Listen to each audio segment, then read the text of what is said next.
Essa última semana foi uma semana triste, uma semana complicada para o automobilismo, pois na última quinta-feira a NASCAR perdeu um de seus maiores pilotos. Kyle Busch, bicampeão da NASCAR Cup Series, faleceu aos 41 anos, vítima de uma pneumonia grave. Um piloto que muitos amavam, muitos odiavam, enfim, dividia bastante opiniões, mas fato é que ele foi um dos maiores nomes da história do esporte, um dos grandes pilotos da história da NASCAR, bicampeão da Cup Series, o maior vencedor da história da NASCAR contando as três categorias principais, com 234 vitórias.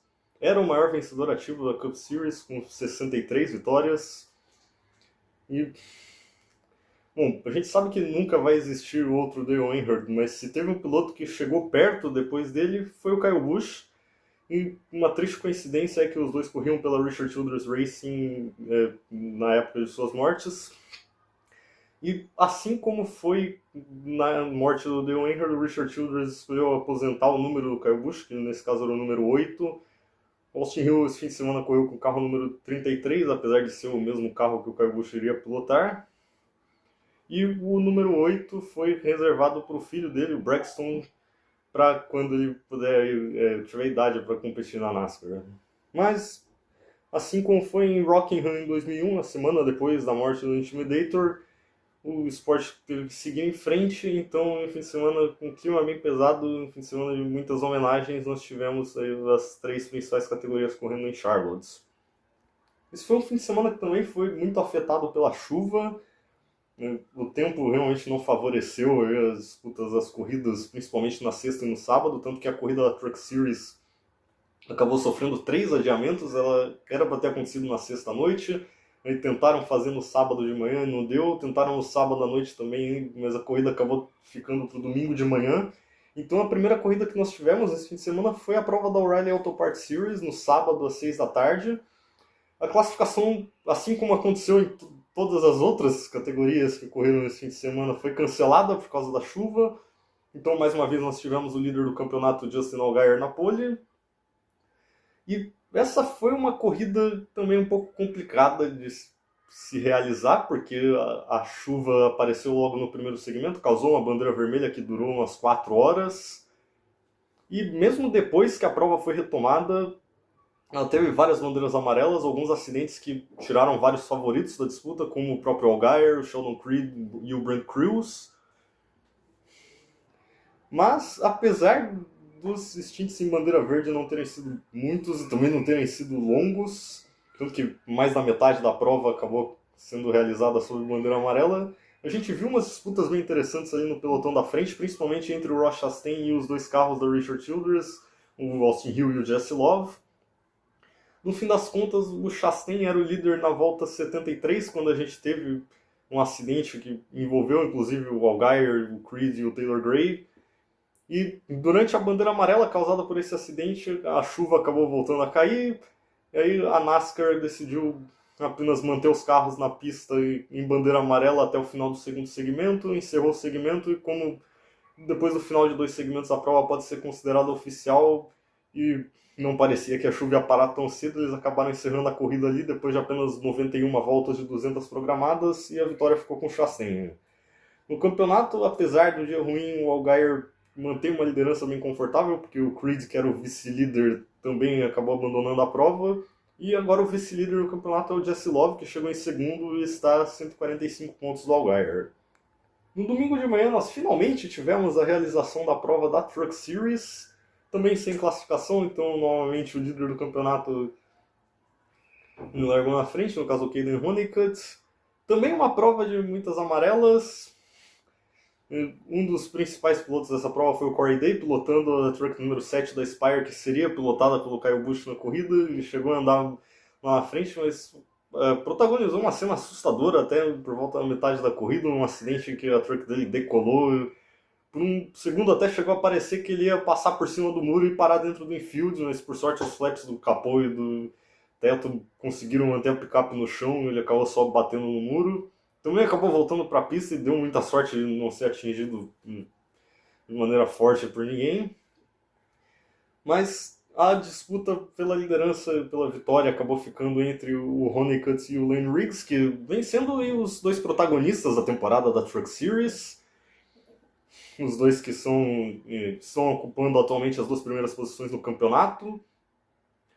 No fim, quem liderava era o Riggs, em uma prova que ia acabar no limite de tempo, no caso ao meio-dia no horário local, porque a Fox, que transmite as provas da Truck Series e também transmite a Indy, não queria que a corrida da Truck Series acabasse depois que já tivesse começado as 500 milhas de Indianápolis. Então eles...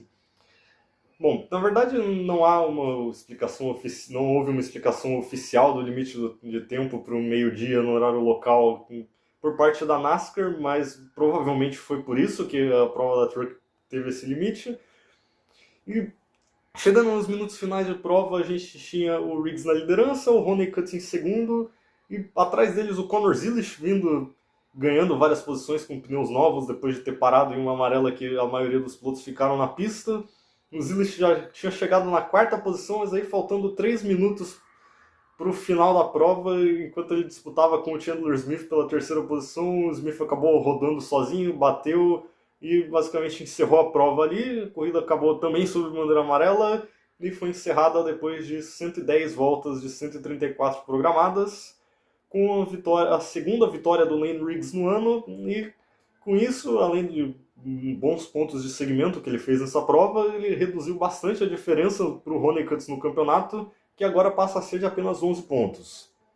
Então, no domingo à noite, nós tivemos a disputa da Coca-Cola 600, a corrida mais longa do calendário da NASCAR, e uma das principais provas do calendário da Cup Series. Tivemos todas as cerimônias do fim de semana no Memorial Day, uma homenagem também ao Kyle Busch antes da corrida, e também depois de mais um cancelamento de classificação por conta de chuva, o Tyler Reddick largou na pole, e apesar de não ter tido uma classificação, o grid até que refletia o que seria mais ou menos a prova, porque muitos carros da Toyota largaram nas primeiras posições e a Toyota esteve muito forte durante a noite toda, apesar de algumas bandeiras amarelas, incluindo o acidente do Austin Cindric com o Connor Zilisch, depois uma batida do Chase Elliott, terem bagunçado um pouco o pelotão ainda no primeiro segmento, porque a gente viu alguns pilotos como o Ryan Preece e o Zane Smith trocando 2 pneus na primeira parada, e isso colocou eles na frente.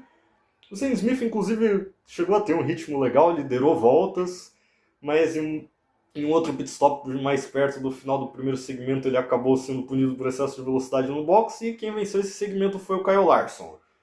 O Larson se mostrou como a principal ameaça à Toyota durante a maior parte da prova, mas ele não conseguiu evitar as vitórias do Denny Hamlin e do Christopher Bell no segundo e no terceiro segmentos. Então a Joe Gibbs Racing vinha dominando a prova. O Tyler Reddick chegou a liderar boa parte do terceiro segmento, mas acabou perdendo desempenho e chegou em sexto no final. Lembrando que Charlotte é a única prova da temporada que tem 4 segmentos. E aí, chegando no último segmento, a ameaça de chuva voltou. Os radares mostravam nuvens próximas do autódromo durante bastante tempo, então os pilotos ficaram mais agressivos, porque, consequentemente, qualquer volta poderia ser a última. A disputa ficou principalmente entre o Reddick e os 4 carros da Gibbs, Hamlin, Bell, Gibbs e Briscoe. O Briscoe também acabou saindo da corrida, foi um dos grandes favoritos que acabou perdendo uma chance de disputar a vitória, porque ele se envolveu num acidente com o Ryan Preece e o Austin Dillon perto do final. E aí, novamente, as estratégias voltaram a ser um fator determinante. A gente viu em um amarelo Shane Van Gisbergen, que inclusive fez uma ótima prova, andou sempre entre os 10 primeiros, trocando 2 pneus, indo para a liderança, disputando a primeira posição com o Christopher Bell, fazendo aquela que talvez tenha sido sua melhor corrida de oval na NASCAR até agora.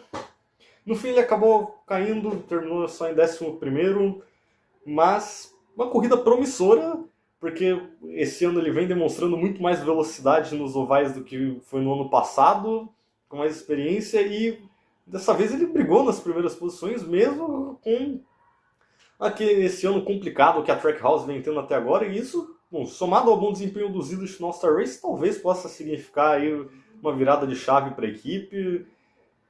Talvez eles possam começar a andar melhor não só nos mistos, mas também nos ovais. Bom, a outra grande influência da estratégia na corrida foi justamente na última parada, quando o Daniel Suárez acabou fazendo a mesma coisa que a gente viu o Zane Smith fazendo no primeiro segmento e o Vangersbergen no começo do último. Trocou 2 pneus enquanto todo mundo trocou 4. E isso colocou ele na liderança em uma largada com 30 voltas para o final. O Bell e o Hamlin atacaram ele, mas ele conseguiu segurar os dois. E aí, 3 voltas depois da relargada, começou a chover. Bom, chegou a chover um pouco mais cedo, mas foi uma bandeira vermelha rápida. A NASCAR conseguiu colocar os carros de volta na pista para essa relargada, mas aí depois de 3 voltas voltou a chover. Dessa vez foi uma chuva um pouco mais forte. Então a corrida acabou sendo encerrada depois de 374 das 400 voltas, o que fez com que o Soares vencesse sua terceira corrida na carreira na Cup, a sua primeira vitória pela Spire, que conquista a sua segunda vitória no ano também. A outra vitória da equipe foi com o Carson Hocevar em Talladega. E pela primeira vez na carreira o Soares vence uma corrida em um oval intermediário, né? Porque as outras 2 vitórias dele foram em Sonoma em 2022 e em Atlanta em 2024. E, bom, Atlanta hoje em dia é uma pista que, apesar de ter 1,5 milha, parece muito mais com o Super Speedway. Então, pela primeira vez, o Soares vence uma corrida mais normal, entre aspas, e uma vitória merecida, apesar do fator chuva, porque ele fez a estratégia de trocar apenas 2 pneus funcionar muito bem, segurou carros mais rápidos que ele naquela relargada. E é uma vitória que coroa a excelente temporada que ele vem fazendo com o Spire até agora. Aliás, a Spire como um todo vem fazendo um ano muito bom, pelo apoio da Hendrick também, mas principalmente eu diria que por estar investindo bastante ter os recursos e, consequentemente, estar investindo bastante nos últimos anos e por ter bons pilotos, obviamente. O segundo lugar ficou com o Hamlin, o Bell foi o terceiro. O Reddick ainda lidera o campeonato com uma certa folga para o Hamlin. O Ryan Blaney, que chegou em sétimo, agora aparece como o terceiro colocado na tabela, segue sendo o melhor Ford com uma certa vantagem no campeonato.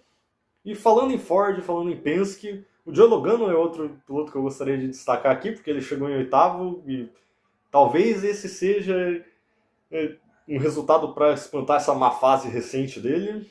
O Zane Smith também fez uma boa corrida, se recuperou daquela punição no começo e terminou na 10ª posição. E, por último, mas não menos importante, eu também vou destacar aqui a Katharine Legge, que apesar de ter abandonado a Indy 500, chegou em Charlotte, completou a corrida de Charlotte e, portanto, tivemos ontem a primeira mulher a fazer o Double Duty no fim de semana no Memorial Day. Ela que foi a 6ª pessoa na história a fazer as 2 corridas, né, a Indy 500 e a Charlotte 600 no mesmo dia, depois de John Andretti, Rob Gordon, Tony Stewart, Kurt Busch e Kyle Larson. Bem, esse foi o fim de semana de Charlotte, um fim de semana de um clima um pouco complicado, um fim de semana também de muitas homenagens. E nesse próximo fim de semana nós teremos de volta as 3 categorias de volta, dessa vez correndo em Nashville, e que dessa vez todas as provas possam acontecer aí sem grandes problemas. Mas é isso, obrigado por terem assistido e nos vemos na próxima.